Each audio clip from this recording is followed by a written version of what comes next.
tuvuga tuti mbega abarundi bokora iki bakeneye iki kugira ngo bumve ko baroraniwe mu gihugu. Kaze mwese kuba arimo badukurikirana hano kuri Ndaho TV, tugiye kubabwira ubuzima bw'abarundi bari hano mu gihugu ca Australia, ukuntu baje bashika hano n'ubuzima bwabo, kandi duhimiriza cane ugwaruka rw'abarundi n'abarundi mwese aho muri hose kw'isi yose, kugira ngo dushobore gushigikiranira mu guteza imbere igihugu cacu cankwe no guteza imbere Afrika mu bihugu twavuyemo. Mubandanye rero mudukurikirana kuri Ndaho TV kugira ngo dushobore gusangira ivyiza. Kaze mwese nkuko nari nabatumiye, muri kumwe na Mr. Jupiter kuri Ndaho TV. Rero uno munsi tukaba turi kumwe n'ababatumire nababwira. Tugiye gukora ikiyago ciza kimeze neza mu rurimi rw'ikirundi. Ariko ntabwo muri twebwe twagenda dukurira hanze mu bihugu bitandukanye. Turagenda tuvuga igihunzi gato, ariko byinshi azoba ari ikirundi. Ariko reka mbanze ngo hakavinyu gatoya tutabura kukanywera ku isi mu ijuru tuzogenda dusobongeza, niko babivuga mu kirundi cyane rwose. Sawa, rero turi kumwe n'ababatumire, reka ndabahe akanya kugira ngo mushobore kwivuga. Nkuko nababwiye, jewe ni Mr. Jupiter. Ngira turashobora guhera kuri wewe, ni wewe dukuriye hano, ukatubwira izina ryawe, naho uva, n'intara ukomokamo. Murakoze cyane Mr. Jupiter. Banje kubashimira kuri iki kiganiro mwateguye. Nkuko mubivuze, je ndi Umurundi. Ku mazina ay'abavyeyi banyise ni Makebuko Eliezer. Makebuko Eliezer. Ariko ari buhizina y'abantu bampaye ni Pastor Oso. Pastor Oso. Pastor Oso. Pastor Oso. Kabisa, Pastor Oso. Hama rero je ndi Umurundi. Yeah. Kandi nkunda Uburundi. Yeah. Ndakunda igihugu canje. Kandi nkakunda n'abarundi. Ariko ntiwatubwiye intara uvamo mu gihugu cyo mu Burundi? Navuze ko ndi Umurundi. Yes. Iyo mvuze ko ndi Umurundi uharwa muri ziriya ntara z'iwacu. Cyangwa nawe uri muri ba bandi ntara 18. 18 hajya. Aho uratinya kuvuga intara yawe. Ndi mwaza ntara hariya yamwavuga ngo ni ruguru. Bamwe borora inka nyinshi cyane. Ariko hano kuri Ndaho TV iyo uri muravuga ngo iyo ruguru cyangwa hari hepfo cyangwa hari hirya ntidushobora kwasobanukirwa. Iyo mvuze guca ni ruguru, iyo mvuze guca ni hepfo, aha ni mu burabu. Urumva ucutora intara. Ariko ruguru harimo intara nyinshi cyane. Okay, ndagutahura cyane. Muri make nkivuga honyine ucumva imvugo mvuga, hari ukuntu abarundi bakera bavuga ngo numvise ukuntu mvuga ngo namenye kuri uwepfo canke namenye kuri wa ruguru, wumvise uko mvuga wahita wibwira uko nyene ati uyu n'uwirunaka. Ariko ugomba kumenya no kuri Ndaho TV yuko mu by'ukuri abarundi turi hanze cyangwa twakuriye hanze cyangwa n'abari mu gihugu, ibyo izo mvugo za kera ngo bavuga uko ntabwo dushobora kubimenya, kuko ntidushobora kumenya kari mu mutima wawe. Noneho ubu bivanye n'iterambere, abarundi bose basigaye bavuga mu ntara zose. Rero ubu bigaca biba ngombwa ko kugira ngo tuze turavugana igicano uratinya hari kibico. Mbona nibaza ko icyo bantinya kuko navuze mu ntango ndakunda Burundi. Ndibaza uko nakuze ntabwo nigeze mpemukira igihugu. Kuva mu bwana bwanjye nakuze nkunda igihugu. Rero kuvuga amazina y'iwanyu cyangwa mvuki runaka nta kintu na kimwe kinyagira, novuga ngo nabantinya umuntu banaragiriye nabi. Kuko no mu buto bwanjye umwana twakuranye nkubise agapfusa umwana no gumenga ndababaye cyane mu mutima. Rero umva se shakutinya iyo mvuga ndi Umurundi. Hariya aya mwazi ya ntara hariya amajingozi. Mvuze ngo ducwamenye ni buziho. Kwanza wewe ntabuze kumavuga mahanga. Ndi Umunyengozi. Uri Umunyengozi. Ariko ntuze kumbaza mu gikomini yihe. Oya ibyo by'ikomine ndizera ko professor bifise n'ikomine sinzi namba bari nyinshi cyangwa ngeya, ariko uriza uvuga intara cyangwa professor uvamo ndumva ko biba bihagije. Ariko sindaheza kwipresenta, abantu twaratembereye. Nshobora kuvugira ngo ndi Umunyengozi, kandi urazi ko twagiye tugenda dusabana basokuru bacu batembera. Ibyo nabwo ndavuga kuva kandi twabaye nko mu ntara 18 zigize igihugu. Twagiye tuba mu ntara zitandukanye. twahereye Karusi tuzi Karusi tuji Gitega hari Makebuko Igitega nakubwiye ko nitwa Makebuko riyeze ntiwanambaza ati kubera iki bitiranwa Makebuko ni rya Gitega rero nitirangwa ni komine y'Imakebuko muri Gitega kumbura umunyagitega hajya rero umwana niho nacenda bumvira ko ibyi Burundi ntane byo muzi ko namashara abana bato cyane bari gucumbaza ati kubera iki bitiranwa ni komine niyo mpamvu turimo twigishanya kuko jewe urashobora kumbwira amazina simenye n'iki sigura niyo mpamvu nakubwiye ati abarundi twaratembereye twabaye mu bihugu bitandukanye tuba no mu maprovinsi atandukanye niyo mpamvu urimo uravuga ngo iyo ruguru canke epfo zishobora kugutahura mwe abana batonya cyane twara abana batoya cyane ari nacyo gituma nibaza mu ikiganiro twategezwa kuganira tukavugana ku bijanye n'aba bana turimo turavyarira mu mahanga kuko nk'ibyo ndiko ndavuga ngo hari epfo na hari ya ruguru hashobora kubimenya cyane go kandi natwe twabimenye nta kiza byatuzanye kuko ni ibintu byagiye biducanishamo n'abantu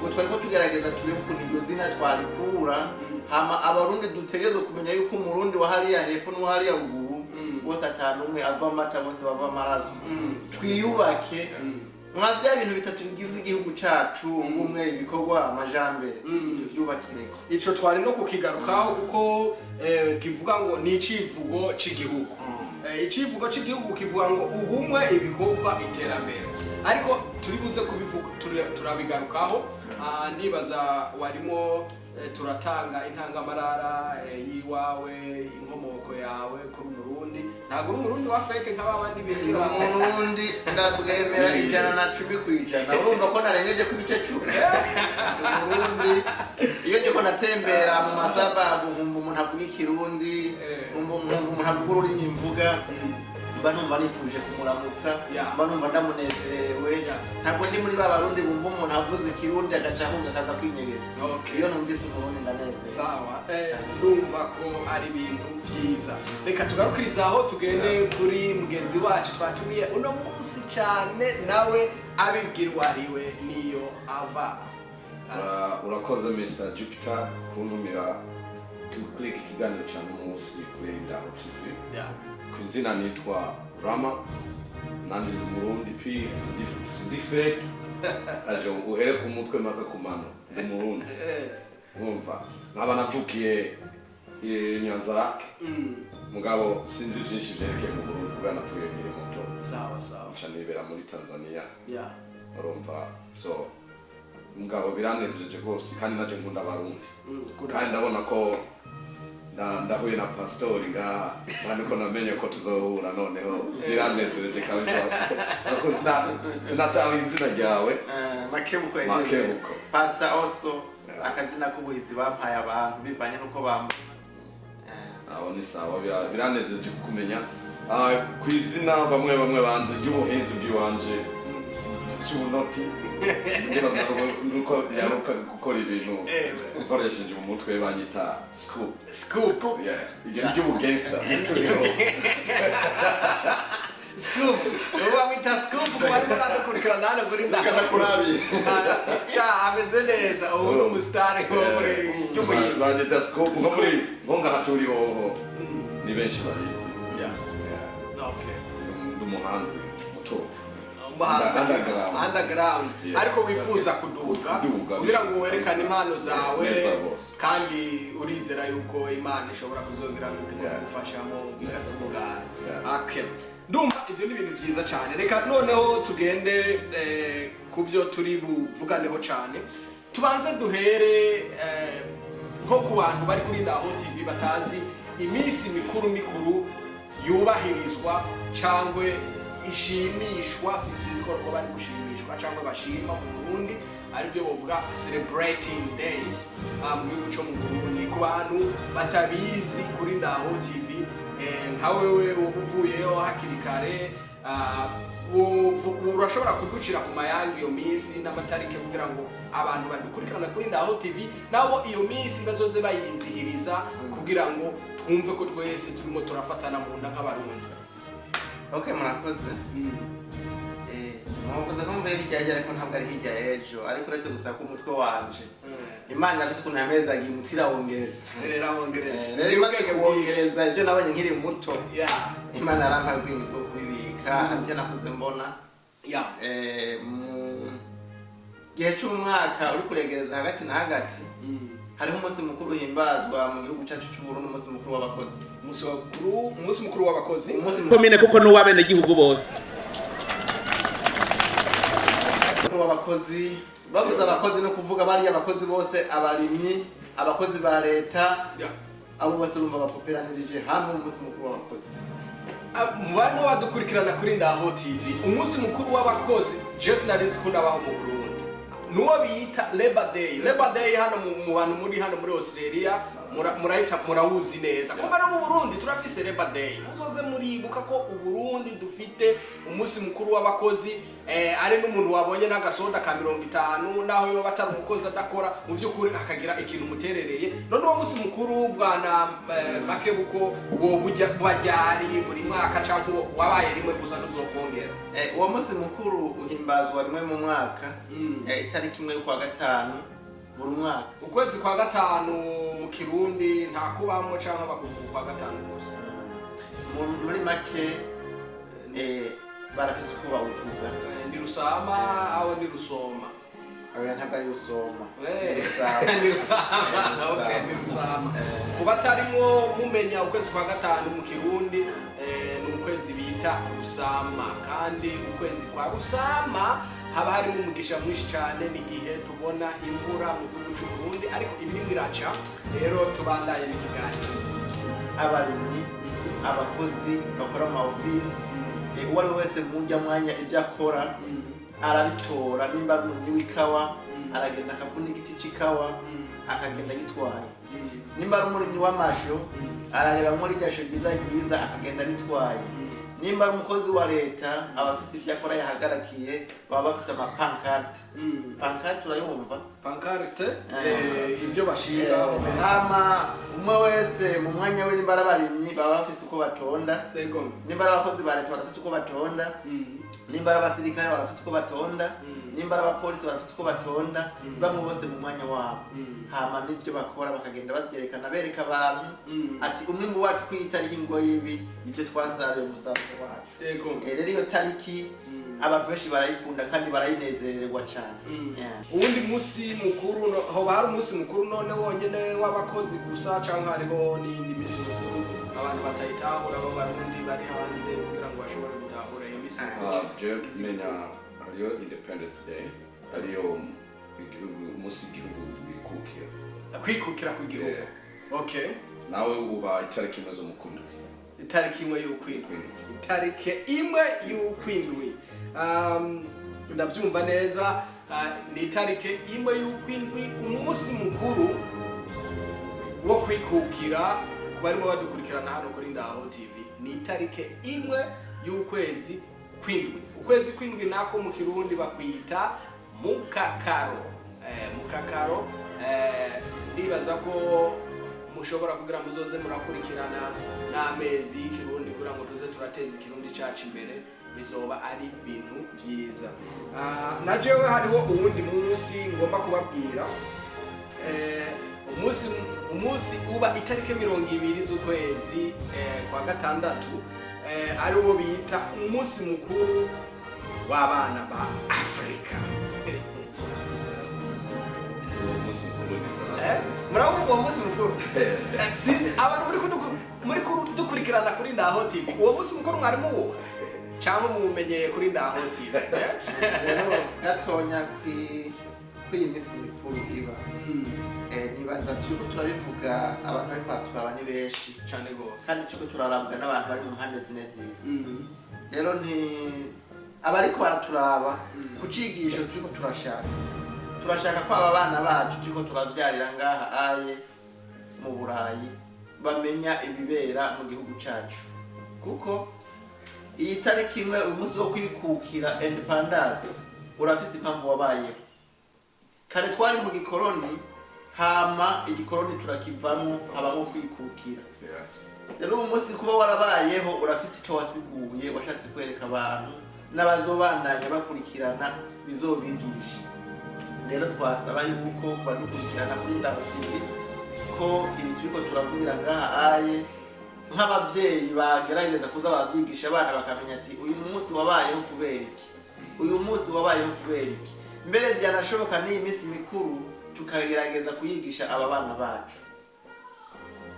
Murakoze. Nari mwababwiye umunsi mukuru w'abana ba Afrika cyangwa n'umuntu wese ava muri Afrika itariki 20 z'ukwezi kwa gatandatu. Kwezi kwa gatandatu nako akaba ari ruheshi mu rurimi rw'ikirundi. Nababwiye tugira tuze turatahura mu by'ukuri ururimi rwacu nuko dushobora kuruteza imbere. Rero dushobore gukomeza. Buri muntu wese arashobora kuvuga akaba n'undi munsi mukuru w'abamama ariwe Mother Day. Itariki 8 z'ukwa gatatu. Itariki 8 z'ukwa gatatu ni Mother's Day ku bantu mukunda aba Mother's Day cyangwa abantu dufite ababyeyi bacu aba mama. Nukuri ni itariki 8 z'ukwezi kwa gatatu. Ukwezi kwa gatatu mu Kirundi ni ntwarante mu Kirundi. Gerageza ukwezi kwa gatatu mu Kirundi ni bana aba baradukurikirana untwarahe ntwarante Chakubyo kwa untwara gute. Ukwezi kubaza gute. Nibaza cyiciro bacha bita Mother Day. Untwarahe bifati ni kwa mama. Ndumva ni ibintu byoshe. Rero nituzoze twibagira uko kwezi kwa ntwarante ni tariki 8 z'ukwezi kwa ntwarante twizihiriza umunsi mukuru w'abamama. Ariyo nagomba kubaza. N'abamama gusa abapapa babo nta musi wabo. Abamama gusa. Umunsi mikuru y'abapapa ndibazeba muri iki gihugu cya Australia ariyo Father Day. Mugabo it's not that special. Abantu bo kuri Ndaho TV reka tubasabe by'ukuri muzotuvugire hejuru mu buyobozi badoshakire natwe umunsi mukuru w'abagabo. Ereka n'abagabo turabantu. N'ukuri Imana turabantu kandi muzobirebe by'ukuri turasabye ubuyobozi budukuriye bwo hejuru kugira ngo n'abagabo duhabwe iteka ryacu ryo gushimirwa. Kuri ivyo ariko mwagize neza guhera ku bamama. Mwagize ikintu ciza kubashiraho umunsi mukuru ariko nkuko twiga mu mashuri batwigisha ko abantu twese tungana nta mu mama nta mu papa rero iko siko babivuga niko abazungu batubwira iko so reka tubandane. Nikiye kintu by'ukuri woba wumva ubura cyangwa uri hano mu gihugu cya Australia ukura misinze mu Kirundi kumisinga wumva kabisa urakibuze nikiye kintu wumva frame uvuga ati I miss this. Ntaje ntabwo kuri jewe ntakuriye mu kiwacu navuye ngira umwana yego icyo ngumbuye no kuvuga ngende ndakibone umva ndakikumbuye simenya naho urumva ni igihugu cy'umuvyeyi wacu naho navukiye mbandi ngahe imyaka ni myinshi urumva ngiyeyo wobona umunsi mwiza cyane kuri jewe nawubona ingene ameze kubera nikindi naco cyo ngumbuye twebwe abarundi gushira hamwe tugasenyera ku mugozi umwe niko abarundi babivuga ariko nakuze ndavyumva urumva icyo kintu mu buzima bw'iwanje n'icyo noshira imbere cyane ukumbuye uvuga ati ukumbuye kubona bujya bumwe bw'abarundi ugeze nko mu gihugu canguka kuko urabona hano muri ibi bihugu bya Buraya abarundi nta bumwe bafise muri market usanga ni busy bari busy nta bumwe nta busabane buhari urumva icyo turakigarukaho muri make je navuga ko ibyo kumbura ni byinshi mu Burundi kuko naratembereye naragiye mu bihugu nk'ibihugu nka byose bihana umupaka n'igihugu cyacu byose narabigezemo. Ni kuvuga uvuye mu Burundi winjiye muri Congo urumva muri we ko hari ikintu gihindutse aho nyine amaraso acakubwiye hari ikintu gihindutse kandi akamoto kari mu gihugu cyacu cy'u Burundi ugeze muri Congo urumva yuko ugiye ahandi hantu nyene hari faiblesse kabisa urumva nyene kwinduye muri uvuye muri Congo ukaja mu Tanzania bishaka kumera kimwe urumva kuri hahandi nyene mu gusubiye mu Burundi urumva kandi kwinduye akarere rero naha turi mu Burayi jewe ndi ngani nk'umurundi akunda Uburundi akunda abarundi ndaguma numva kenshi ndaryama nkarota iwacu i Burundi, kenshi ndaryama nkarota amazi iwacu ikuramo amazi y'u Burundi, ka kayaga ka uri kuri Tanganyika kuri Sagafla hari byinshi twibuka, bigatuma niyo tujyamye ngaha tuvuga ati imigambi yose yari Imana yanshoboza mu bikorwa byanjye ntegerezwa kubirangurira mu gihugu cy'iwacu. Ndetse naho hari ibintu byinshi tugenda twibukirako turavye abakoroni, yemwe mwari mukiri abana bose twe tubiriye, abakoroni bararondeye muri Afurika ntabwo batagize, yari umwanya wo kubirya ntibawurose, babisize byuzuye. Rero natwe nk'abarundi ndiko ndakemura nk'abarundi bari ngaha uwagira icyo afashe yamenya ko afise mwene se mu gihugu ciwe, akamenya ukuntu arangura umugambi hariya. Umutanzania niwe yavuze ngo nyumbani ni nyumbani, aho uja hose iwanyu haguma ari iwanyu. Turaho nyene ako kajambo uvuze n'akajambo kanezeye cyane. Jewe naratembeye mu bihugu bitandukanye